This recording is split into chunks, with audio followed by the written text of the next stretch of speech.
नमस्कार दोस्तों, जय श्री कृष्णा, राधे राधे। इस साल 21 जुलाई के दिन सोमवार को कामिका एकादशी का व्रत है। कामिका एकादशी का व्रत बिना कथा सुन यह व्रत अधूरा माना जाता है, इसलिए इस व्रत में कथा जरूर सुननी चाहिए। कामिका एकादशी के दिन सुनी जाने वाली कथा। आज सोमवार को 21 जुलाई के दिन कामिका एकादशी का व्रत रखा जा रहा है। कामिका एकादशी के दिन व्रत रखा हो या ना रखा हो, इस दिन कथा का पाठ जरूर करें। कामिका एकादशी के दिन विधिवत विष्णु जी की पूजा व पाठ करना चाहिए। जातक को लाभ मिल सकता है। कामिका एकादशी व्रत कथा। अर्जुन ने कहा, हे प्रभु, आप मुझे श्रावण माह के कृष्ण पक्ष की एकादशी की कथा सुनाने की कृपा करें। इस एकादशी का नाम क्या है? इसकी विधि क्या है? इसमें किस देवता का पूजन होता है?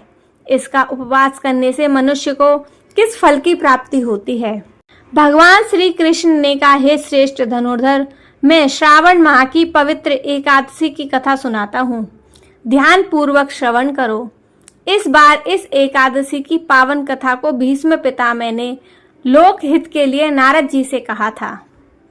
एक समय नारद जी ने कहा, हे पितामह, आज मेरी श्रावण के कृष्ण पक्ष की एकादशी की कथा सुनने की इच्छा है, अतः आप इस एकादशी की व्रत कथा का विधान सहित वर्णन कीजिए। नारद जी की इच्छा को सुन पितामह भीष्म ने कहा, हे नारद जी, आपने बहुत ही सुंदर प्रस्ताव किया है। अब आप बहुत ध्यान पूर्वक इसे श्रवण कीजिए। श्रावण मास के कृष्ण पक्ष की एकादशी का नाम कामिका है। इस एकादशी की कथा के श्रवण मात्र से ही वाजपेयी यज्ञ के फल की प्राप्ति होती है। कामिका एकादशी के उपवास में शंख चक्र गदाधारी भगवान विष्णु का पूजन होता है। जो मनुष्य इस एकादशी को धूप दीप नेवेल आदि से भगवान विष्णु की पूजा करते हैं, उन्हें गंगा स्नान के फल से भी उत्तम फल की प्राप्ति होती है। सूर्य ग्रहण और चंद्र ग्रहण में केदार और कुरुक्षेत्र में स्नान करने से जिस पुण्य की प्राप्ति होती है, वह पुण्य कामिका एकादशी के दिन भगवान विष्णु की भक्ति पूर्वक पूजा करने से प्राप्त हो जाता है। भगवान विष्णु की श्रावण माह में भक्ति पूर्वक पूजा करने का फल समुद्र तथा वन सहित पृथ्वी दान करने के फल से भी अधिक होता है। व्यक्तिपात में गंडकी नदी में स्नान करने से जो फल प्राप्त होता है, वह फल भगवान की पूजा करने से मिलता है। संसार में भगवान की पूजा का फल सर्वाधिक है, अतः भक्ति पूर्वक भगवान की पूजा ना बन सके तो श्रावण माह के कृष्ण पक्ष की कामिका एकादशी का उपवास करना चाहिए। आभूषणों से युक्त बछड़ा सहित गोदान करने से जो फल प्राप्त होता है, वह फल कामिका एकादशी के उपवास से मिल जाता है। जो उत्तम द्विज श्रावण मास के कृष्ण पक्ष की कामिका एकादशी का उपवास करते हैं तथा भगवान विष्णु का पूजन करते हैं, उनसे सभी देव, नाग, किन्नर, पितृ आदि की पूजा हो जाती है। इसलिए पाप से भयभीत होने वाले व्यक्ति को विधि विधान सहित इस उपवास को करना चाहिए। कामिका एकादशी के उपवास से भी पाप नष्ट हो जाते हैं। संसार में इससे अधिक पापों को नष्ट करने वाला कोई अन्य उपाय नहीं होता है। हे नारद जी, स्वयं भगवान ने अपने मुख से कहा है कि मनुष्यों को अध्यात्म विद्या से जो फल प्राप्त होता है, उससे अधिक फल कामिका एकादशी का व्रत करने से मिल जाता है। इस उपवास के करने से मनुष्य को न यमराज के दर्शन होते हैं और न ही नरक के कष्ट भोगने पड़ते हैं। वह स्वर्ग का अधिकारी बन जाता है। जो मनुष्य इस दिन तुलसी दल से अधिक भक्ति पूर्वक भगवान विष्णु का पूजन करते हैं, वे इस संसार सागर में रहते हुए भी इस प्रकार पृथक रहते हैं, जिस प्रकार कमल पुष्प जल में रहता हुआ भी जल से पृथक रहता है।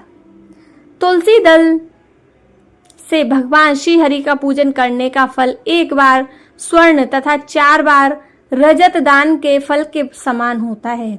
भगवान विष्णु रत्न, मोती, मणि आदि आभूषणों की उपेक्षा तुलसी दल से अधिक प्रसन्न होते हैं। जो व्यक्ति प्रभु का तुलसी दल से पूजन करते हैं, उसके सभी पाप नष्ट हो जाते हैं। नारद जी, मैं भगवान की अति प्रिय श्री तुलसी जी को प्रणाम करता हूँ।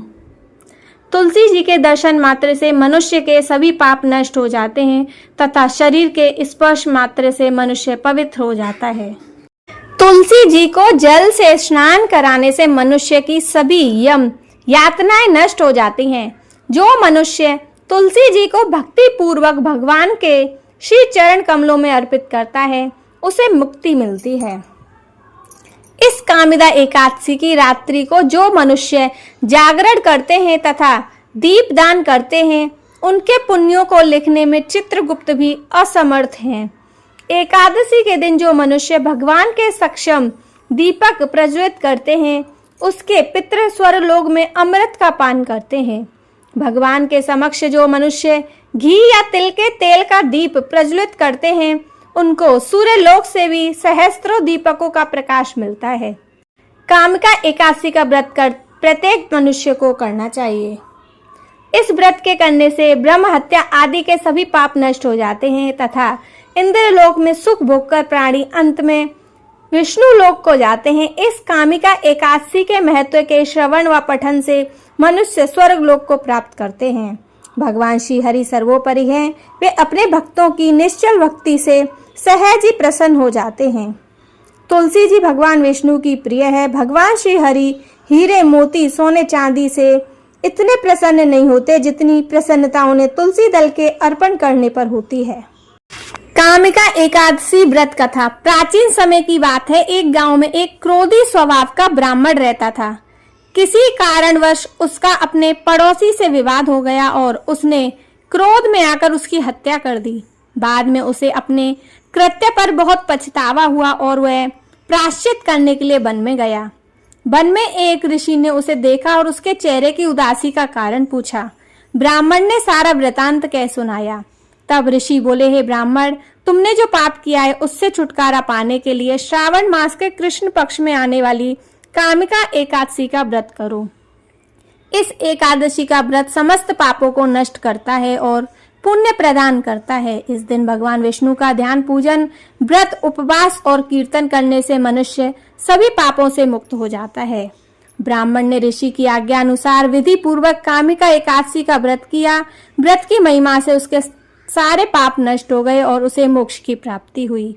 कामिका एकादशी का व्रत करने से पापों का नाश होता है। क्रोध, हिंसा, अहंकार जैसे दोष दूर होते हैं। तो दोस्तों, यह थी कामिका एकादशी व्रत कथा की विधि, कथा तथा फल। जय श्री कृष्णा। राधे राधे।